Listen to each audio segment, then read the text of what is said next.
ابھی ہم پچھلے ہفتے مولانا مقبول احمد صاحب کے یہاں سنگار چوری مدرسے میں تھے تو ہماری بیٹی کا فون آیا. بیٹی کہنے لگی ابا آپ کہاں ہیں؟ میں نے کہا بیٹا ہم مولانا مقبول صاحب کے یہاں مدرسہ بحر العلوم سنگار چوری میں ہیں. کہنے لگی حضرت ابا یہ بتائیں آپ بھوپال کب جائیں گے؟ میں نے کہا بیٹی ایک ہفتے کے بعد جائیں گے، ابھی ہمارے کچھ بیانات ہیں. کہنے لگی ایک کام آپ میرا کر سکتے ہیں؟ مولانا مقبول صاحب کے مدرسے کا واقعہ ہے. کہنے لگی ابا آپ میرا کام کر سکتے ہیں؟ میں نے کہا جی بیٹا بتائیے کیا کام ہے. لگی پہلے پکا وعدہ کیجئے آپ میرا کام کریں گے. میں نے کہا جی پکا وعدہ کرتا ہوں، بیٹا بتائیے کیا کام ہے. کہنے لگی جب آپ بھوپال جائیں تو وہاں سے مدینہ پاک کی ایک ٹکٹ لے کے آنا، میں نبی کی مسجد دیکھنا چاہتی ہوں، میں نبی کا روزہ دیکھنا. بچی کی عمر 7 سال ہے. ماحول بناؤ، کوشش کرو، اللہ بنائے گا، اللہ کی مددیں آئیں گی. اللہ کی قسم کھا کے کہتا ہوں، بیٹی کہتی ہے ابا موت تک کوئی سوال نہیں کروں گی، بس ایک مدینے کا ٹکٹ لا دیجئے، مجھے مدینے کا ٹکٹ لا دیجئے. میں نبی کی زیارت نہ کر سکی، مجھے نبی کا شہر دکھا دیجئے، نبی کی مسجد دکھا دیجئے، نبی کا روزہ دکھا دیجئے، نبی کی قبر اثر دکھا دیجئے، نبی کے روزے کی جالیاں دکھا دیجئے. جس نبی کی امت میں اللہ نے پیدا کر کے احسان عظیم کیا، ایک دفعہ اس کی مسجد اور قبر دیکھنا چاہتی ہوں. کوشش کرو، اللہ کی مددیں آئیں گی. کوشش کرو، اپنے گھروں کا ماحول ایمانی نورانی بناؤ. درود پاک پڑھ لیجیے. آ جاؤ بھائی، بیٹا آ جاؤ بھائی، دعا ہوگی. پہلے دعا ہوگی، ساتھی تمام حاضر آ ہو جاؤ جائیں. بھائی، آ جاؤ، آ دعا جاؤ. کے بعد پھر اپنی اپنی خدمتوں کے اندر لگ جائیں. پہلے دعا کے اندر شریک ہو جائیں تمام ساتھی. ابھی تو ہم نے مزدوری کی ہے، اب اللہ سے اجرت لیں گے اور اجرت میں اللہ سے اللہ کو مانگیں گے. یہ کمال کا مزدور ہے کہ اجرت یعنی مزدوری کرتا ہے، اجرت لیے بغیر اٹھ کے چلا جاتا ہے. ابھی تک مزدوری کر رہے تھے ہم اور آپ، اب اللہ سے اجرت میں جنت مانگیں گے. ٹھیک ہے بھائی، اللہ تعالیٰ قبول فرمائے. درود پاک پڑھ لیجیے. مدینے کی شان میں کلام ہے، سنیں، درود پاک پڑھیں، دعا ہو رہی ہے. سارے عالم کا رہبر مدینے میں ہے، سارے نبیوں کا افسر مدینے میں ہے، سارے ولیوں میں اول مدینے میں ہے، عرش اعظم سے افضل مدینے میں ہے. سارے عالم کو جس سے ہدایت ملی، ایسے پاور کا ٹاور مدینے میں ہے، ایسے پاور کا ٹاور مدینے میں ہے.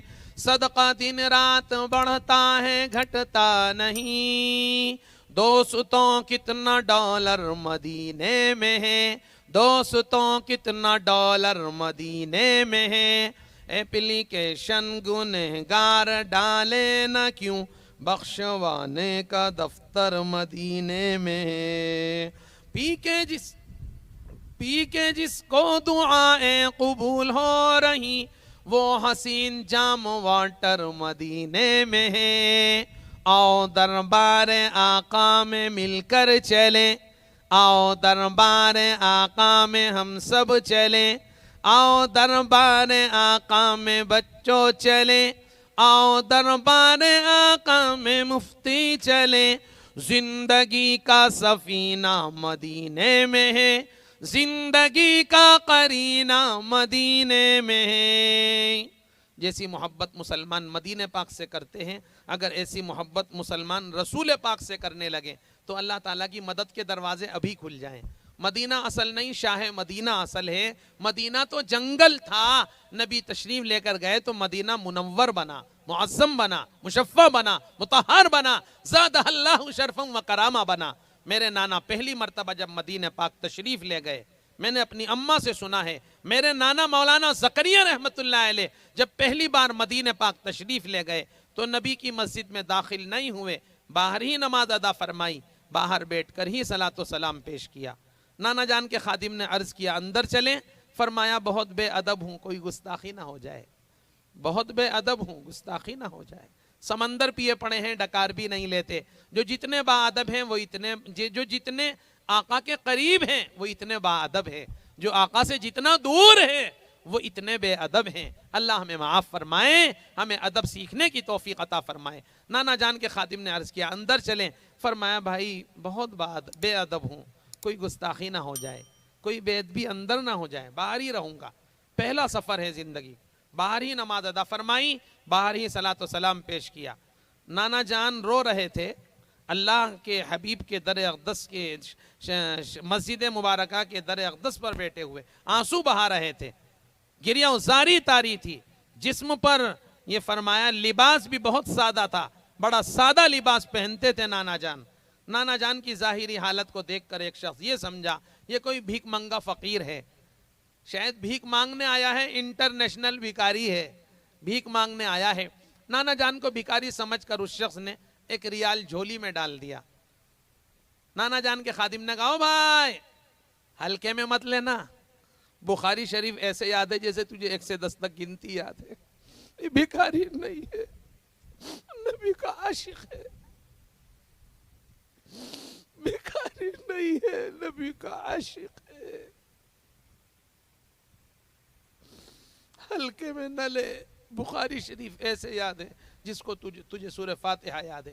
اسے افسوس ہوا، نانا جان نے اپنے خادم سے فرمایا، بے ادب شیخ کا بے ادب خادم چپ ہو جا، نبی کے شہر میں آ کے میری تعریف کرتا ہے، شرم نہیں آتی۔ نانا جان نے ریال اٹھا کر دعا مانگی، اے اللہ تیرا ایک نیک بندہ تیرے اس ناپاک بندے کو تیرے نبی کے در کا بھیکاری سمجھ کر یہ ریال دے کر چلا گیا، اللہ اس کی لاج رکھ کر میری مغفرت کرتے، میری بچیوں کی مغفرت کرتے، میری بیٹیوں کی مغفرت کرتے، میرے استادوں کی مغفرت کرتے، میرے پڑوس کی مغفرت کرتے۔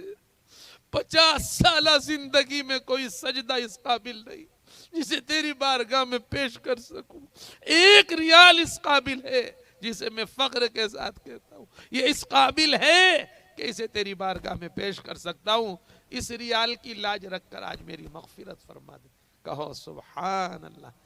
جھنڈے والے غلام بہت نظر آئیں گے، حقیقی غلام تو قبروں میں چلے گئے، حقیقی غلام تو کہیں کہیں اکا دکا ملیں گے، باقی تو قبرستانوں میں چلے گئے۔ اللہ تعالیٰ ہمیں حقیقی غلامی عطا فرما دے۔ جھنڈے والی غلامی کامیاب نہیں، چندے والی غلامی، بابا کے نام پہ چندہ کر رہے دیگ اتاریں گے، کوئی کامیابی نہیں۔ نبی کے طریقوں پر آؤ۔ نبی اپنی تعریف سے خوش نہیں ہوتے، نبی اپنے کام سے خوش ہوتے ہیں، دین کی محنت سے خوش ہوتے ہیں، دین کی خدمت سے خوش ہوتے ہیں۔ تعریف اللہ کا حق اللہ کو دو، اتباع نبی کا حق نبی کو دو۔ جس کا جو حق ہے ادا کرو، پکے مسلمان بن جاؤ گے، پکے مومن بن جاؤ گے۔ میری بات کوئی بری لگی ہو معذرت چاہتا ہوں، درود پاک پڑھ لی۔